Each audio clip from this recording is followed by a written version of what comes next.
নিন্দুকেরা বলে শুভেন্দু অধিকারী নাকি তৃণমূল কংগ্রেসের লক্ষ্মী পেঁচা। শুভেন্দু অধিকারী যতদিন ভারতীয় জনতা পার্টিতে থাকবে ততদিন তৃণমূল কংগ্রেসের শ্রীবৃদ্ধি হতেই থাকবে। এ কথাটাই বঙ্গ বিজেপি ততটা আমল দেয় কি জানি না, তবে বর্তমানে কেন্দ্রীয় বিজেপি নেতৃত্ব এই কথা বা এই বিষয়টা নিয়ে ভাবতে শুরু করেছে। কারণ একের পর এক নির্বাচনে শুভেন্দু অধিকারীর নেতৃত্বে বঙ্গ বিজেপি যেভাবে মুখ থুবড়ে পড়ছে, বঙ্গ বিজেপি একের পর এক টার্গেট পূরণে যেভাবে ব্যর্থ হচ্ছে, তাতে করে কেন্দ্রীয় বিজেপি নেতৃত্বের কাছে কিন্তু শুভেন্দু অধিকারীর নেতৃত্বটা একটা প্রশ্নচিহ্নের মুখে এসে দাঁড়িয়েছে। 2019 লোকসভা নির্বাচনের পর থেকে বঙ্গ বিজেপির যে গ্রাফ উঠতে শুরু করেছিল পশ্চিমবাংলায়, সে গ্রাফ কিন্তু 2021 বিধানসভা নির্বাচনে শুভেন্দু অধিকারী আসার পর থেকে নামতে শুরু করেছে। শুভেন্দু অধিকারী 2021 বিধানসভা নির্বাচনে যখন তৃণমূল কংগ্রেস ছেড়ে ভারতীয় জনতা পার্টিতে যোগদান করে, তখন ভারতীয় জনতা পার্টি স্বপ্ন দেখেছিল শুভেন্দু অধিকারীর মতো নেতৃত্বকে সামনে রেখে বঙ্গ জয় করার। কিন্তু আদতে নির্বাচনী ফলাফলে শুভেন্দু অধিকারীর নেতৃত্বে বা শুভেন্দু অধিকারীকে হাইলাইট করে বা শুভেন্দু অধিকারীকে সামনে রেখে বঙ্গ বিজেপি কিন্তু আশানুরূপ ফলাফল পায়নি। 2019 লোকসভা নির্বাচনের ফলাফলের নিরিখে 2021 বিধানসভা নির্বাচনে কিন্তু ভারতীয় জনতা পার্টি সেই সমতুল্য ফলাফল করতে পারেনি। তারপরেও কেন্দ্রীয় বিজেপি নেতৃত্ব 2024 লোকসভা নির্বাচনের দায়িত্ব তুলে দিয়েছিল শুভেন্দু অধিকারীর হাতে। শুভেন্দু অধিকারী ছড়ি ঘুরিয়েছিল। 2024-এ শুভেন্দু অধিকারীর উপরে দায়িত্ব সঁপে দেওয়ার পর অমিত শাহ দেওয়া 30 আসনের লক্ষ্যমাত্রা ছোঁয়া তো দূরের কথা, 2019 লোকসভা নির্বাচনের ফলাফল ধরে রাখতে পারেনি 2024 লোকসভা নির্বাচনের শুভেন্দু অধিকারী। আর শুভেন্দু অধিকারী 2024 লোকসভা নির্বাচনের এহেন ফলাফল এনে দেওয়ার পর কেন্দ্রীয় বিজেপি নেতৃত্ব কিন্তু চরম ক্ষুব্ধ হয়েছিল শুভেন্দু অধিকারীর উপরে। কারণ ভারতীয় জনতা পার্টির কেন্দ্রীয় নেতৃত্ব লোকসভা নির্বাচনে বাংলা থেকে একটা ভালো বা বেটার ফলাফলের আশা করেছিল, যে কারণে শুভেন্দু অধিকারী লোকসভা নির্বাচনটা ঠিক যেভাবে করতে চেয়েছিল কেন্দ্রীয় বিজেপি নেতৃত্ব কিন্তু শুভেন্দু অধিকারীর সঙ্গে সহমত হয়েছিল বা একমত পোষণ করেছিল। তারপরেও শুভেন্দু অধিকারী কাঙ্ক্ষিত ফলাফল এনে দিতে পারেনি। বর্তমানে এই যে 6 বিধানসভা উপনির্বাচন হয়েছে পশ্চিমবঙ্গে, এটা নিয়েও কিন্তু কেন্দ্রীয় বিজেপি নেতৃত্বের তৎপরতার খুব একটা কম দেখা যায়নি। এই 6 বিধানসভা উপনির্বাচন নিয়ে বেশ কয়েক দফা বৈঠক করেছিল কেন্দ্রীয় বিজেপি নেতৃত্ব। সেই বৈঠকে বারবার বঙ্গ বিজেপিকে সচেতন করে দিয়েছিল কেন্দ্রীয় বিজেপি নেতৃত্ব যে এই উপনির্বাচনের ফলাফল কিন্তু আগামী 2026 বিধানসভা নির্বাচনের একটা দিক নির্দেশিকা দেবে।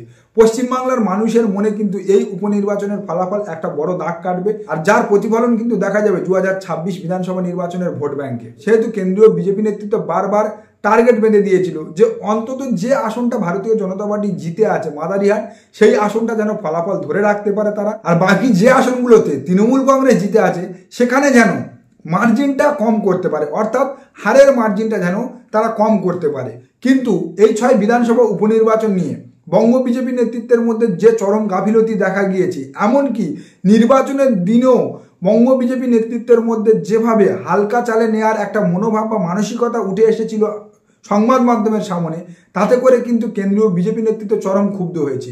তৃণমূল কংগ্রেস যেভাবে এই 6 বিধানসভা উপনির্বাচনকে শুরু থেকেই গুরুত্ব দিয়ে একেবারে রণংদেহী মেজাজে নির্বাচনী প্রতিদ্বন্দ্বিতা করেছে, ভারতীয় জনতা পার্টির কর্মী সদস্য তো দূরের কথা, বঙ্গ বিজেপির শীর্ষ নেতৃত্বের মধ্যেও তেমন হেলদোল দেখা যায়নি।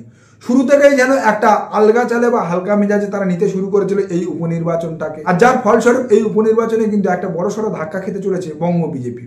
বঙ্গ বিজেপি এই উপনির্বাচনে কাঙ্ক্ষিত ফলাফল তো দূরের কথা, তাদের হাতে থাকা মাদারিহাট আসনটাও হাতছাড়া করতে চলেছে। যে মাদারিহাট আসনে 2021 বিধানসভা নির্বাচনে ভারতীয় জনতা পার্টি 29,000 ভোটে জয়লাভ করেছিল, লোকসভা নির্বাচনে সেই মাদারিহাট আসনে কিন্তু ভারতীয় জনতা পার্টির লিডটা বেশ অনেকটা কমে গিয়েছিল। মাত্র 11,000 সামথিং লিড ছিল এই মাদারিহাট থেকে ভারতীয় জনতা পার্টির। আর এই যে বিধানসভা বাই ইলেকশন হচ্ছে, সেই বাই ইলেকশনে তৃণমূল কংগ্রেসের প্রার্থী জয়প্রকাশ টপ্প ওই মার্জিনটাকে কভার করে তার নিজের জয়ের জায়গা সুনিশ্চিত করতে পেরেছে, এমনটা ইঙ্গিত কিন্তু উঠে আসছে। তো এই মাদারিহাট আসন যদি ভারতীয় জনতা পার্টির হাত থেকে হাতছাড়া হয়, অর্থাৎ মাদারিহাট যেটা তাদের জেতা আসন, সেটা যদি এই বাই ইলেকশনে তাদের হাতছাড়া হয়, তাহলে কিন্তু শুভেন্দু অধিকারীর উপরে একটা বড়সড় খাড়া নেমে আসতে পারে কেন্দ্রীয় বিজেপি সূত্রে কিন্তু তেমনটাই জানা যাচ্ছে। এমনিতে লোকসভা নির্বাচনের ভরাডুবির পর আরএসএস বেশ কয়েকবার পশ্চিমবঙ্গে হারের কারণ খতিয়ে দেখতে এসে শুভেন্দু অধিকারীর নেতৃত্ব নিয়ে প্রশ্ন তুলেছিল। শুভেন্দু অধিকারীর নেতৃত্ব বা শুভেন্দু অধিকারীর পরিচালনার কারণে বঙ্গ বিজেপি ধীরে ধীরে পিছনে সরে যাচ্ছে বা পিছনের সারির দিকে সরতে শুরু করেছে, তা কিন্তু আরএসএস বারবার বলে গিয়েছিল লোকসভা নির্বাচনের ব্যর্থতার পর্যালোচনা করতে এসে। কেন্দ্রীয় বিজেপি নেতৃত্বের কাছে আরএসএস এর পক্ষ থেকে কিন্তু একটা লম্বা চওড়া খসড়া লিস্ট তুলে দিয়েছিল এবং তারা পরিষ্কার জানিয়েছিল বঙ্গ বিজেপিকে বাঁচাতে হলে বা পশ্চিমবাংলায় যদি বিজেপিকে ভালো ফলাফল করতে হয়, তৃণমূল কংগ্রেসের সঙ্গে যদি কাঁটে কাট টক্কর দিতে হয় বা আগামী দিনে যদি পশ্চিমবাংলায় ক্ষমতায় আসতে হয়, তাহলে কোনো দলবদলু নেতাকে কিন্তু সামনের সারিতে আর রাখা চলবে না। আর আগামী দিনে অন্য কোনো রাজনৈতিক দল থেকে কোনো দলবদলু নেতাকে আর দলে না যাবে না। তার পরিবর্তে গায়ক, নায়ক, শিল্পী, সাংস্কৃতিক জগতের মানুষদেরকে ভারতীয় জনতা পার্টির দিকে টানতে হবে। আর ভারতীয় জনতা পার্টির প্রথমের সারিতে কিন্তু ভারতীয় জনতা পার্টির পুরনো দিনের কর্মীদের রাখতে হবে, তবে ভারতীয় জনতা পার্টি ঘুরে দাঁড়াতে পারবে পশ্চিমবাংলাতে।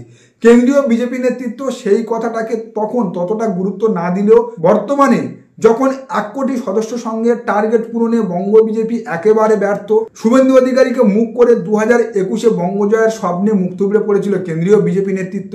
2024-এ শুভেন্দু অধিকারী নিজে কাঁধে দায়িত্ব তুলে নিয়েছিল বঙ্গ থেকে 30+ আসন কেন্দ্রীয় বিজেপিকে তুলে দেবে বলে। সেখানে 2019 লোকসভা নির্বাচনের ফলাফলটুকু ধরে রাখতে পারেনি, 18 থেকে কমে পশ্চিমবঙ্গের ভারতীয় জনতা পার্টির এমপি হয়েছে বর্তমানে 12। আর এই যে একের পর এক বাই ইলেকশন হচ্ছে, সেই বাই ইলেকশনে একটাতেও ভারতীয় জনতা পার্টি রুখে দাঁড়ানোর মতো জায়গাটুকুও তৈরি করতে পারেনি, খড়কুটোর মতো তলিয়ে যাচ্ছে, নিজেদের জেতা আসনগুলো একের পর এক হাতছাড়া করছে। ভারতীয় জনতা পার্টির শুভেন্দু অধিকারীর নেতৃত্বে এই গত কয়েক বছরে, অর্থাৎ গত 3-4 বছরে যেভাবে ব্যাক ফুটে যেতে শুরু করেছে বা পিছনে যেতে শুরু করেছে, তাতে করে আগামী দিনে পশ্চিমবাংলায় ক্ষমতা আসা তো বহু দূরের কথা, বঙ্গ বিজেপিকে পশ্চিমবাংলার বিরোধী রাজনৈতিক দলের তকমাটুকা ধরে রাখতে হলে আরও অনেক কাঠখড় পোড়াতে হবে। আর এর উপরে তো শুভেন্দু অধিকারীর আলটপকা বক্তব্য রয়েছে। তিনি মুসলিম বিরোধী, সংখ্যালঘু বিরোধী একের পর এক বক্তব্য করে যাচ্ছেন, নিজেকে সনাতনী বা সনাতনী হিন্দু বলে হিন্দু সমাজের মধ্যে একটা বিভাজনের চেষ্টা করছে, এক অংশের হিন্দু সমাজকে বারবার অপমান করছে, যে কারণে বঙ্গ বিজেপির এক অংশের নেতারা কিন্তু শুভেন্দু অধিকারীর নেতৃত্ব মানতে একেবারে রাজি নয়।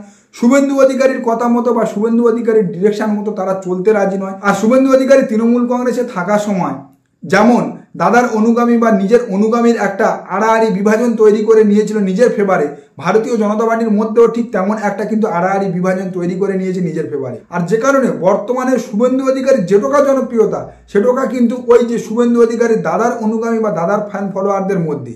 বাকি শুভেন্দু অধিকারীকে নিয়ে কিন্তু বঙ্গ বিজেপি নেতৃত্বের মধ্যেও চাপা গুঞ্জন শুরু হয়ে গিয়েছে।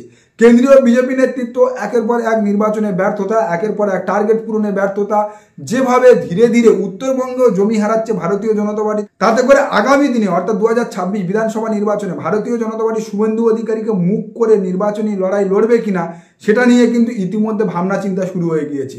সূত্র মারফত আমরা যা জানতে পারছি, ভারতীয় জনতা পার্টি 2026 লোকসভা নির্বাচনে কোনো নতুন মুখের সন্ধান করছে, যে মুখের সমস্ত সমাজ, সমস্ত স্তর এবং সমস্ত ধর্ম বর্ণের মানুষের মধ্যে একটা সমান্তরাল জনপ্রিয়তা থাকবে, তেমন মানুষ বা তেমন ব্যক্তিত্ব খুঁজছে, যাকে সামনে রেখে নির্বাচনী প্রতিদ্বন্দ্বিতা করলে 2026-এ অন্তত বিরোধী দলের জায়গাটা ধরে রাখা যায় পশ্চিমবঙ্গ বিধানসভাতে। আলটিমেট যা দাঁড়াচ্ছে, ভারতীয় জনতা পার্টিতে কিন্তু শুভেন্দু অধিকারীর জায়গা ধীরে ধীরে ছোট হয়ে আসছে। কেন্দ্রীয় বিজেপি নেতৃত্বের কাছে একে তো শুভেন্দু অধিকারী চক্ষুশীল হয়ে উঠেছে, আর বঙ্গ বিজেপিতে ওই দাদার অনুগামী বা দাদার অনুপ্রেরণায় যারা ভুগছে তারা বাদে বাকি নেতৃত্ব কিন্তু শুভেন্দুতে ছেড়ে দেওয়া কেঁদে বাঁচি বলছে। আর এমতো অবস্থায় শুভেন্দু অধিকারীর হাল না ঘরকা না ঘাটকা।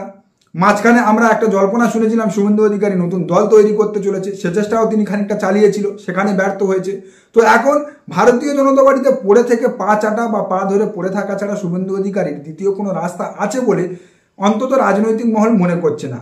শুভেন্দু অধিকারী নিজের পায়ে লক্ষ্মী ঠেলে যেমন ভারতীয় জনতা পার্টিতে এসেছে, তেমন ভারতীয় জনতা পার্টি কিন্তু শুভেন্দু অধিকারীকে নিয়ে এসে বর্তমানে পশ্চিমবাংলায় ভারী বেকায়দায় পড়েছে। শুভেন্দু না গেলে বাংলায় বিজেপি ঘুরে দাঁড়াতে পারবে না, এমন চাপা গুঞ্জন কিন্তু বহু রাজনৈতিক মহলে শোনা যাচ্ছে। যাই হোক, আজকের প্রতিবেদন এখানেই শেষ করছি। দেখা হচ্ছে আগামী কোনো প্রতিবেদনে। আমাদের প্রতিবেদন কেমন লাগছে অবশ্যই জানাতে পারেন আমাদের কমেন্ট সেকশনে। সবাই ভালো থাকবেন।